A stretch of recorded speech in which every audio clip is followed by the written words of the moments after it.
अस्सलामु अलैकुम वरहमतुल्लाहि वबरकातुह।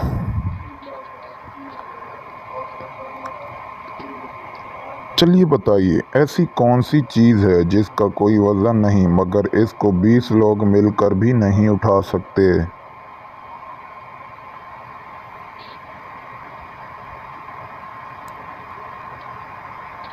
जवाब है बुलबुला। चलिए बताइए, अगर एक मुर्गा सुबह के वक्त अंडा देता है तो वो अंडा उसके मालिक को कब मिलेगा।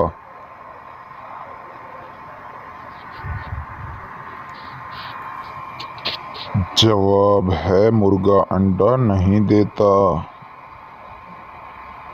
चलिए बताइए, वो कौन सी चीज़ है जो हमारे पाँव के नीचे आए तो हम कानों को हाथ लगाते हैं। जवाब है जायनमाज़।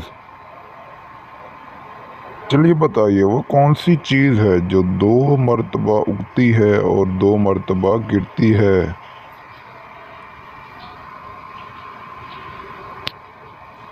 जवाब है दांत।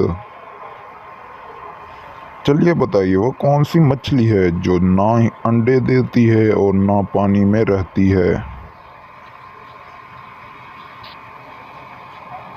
जवाब है तली हुई मछली।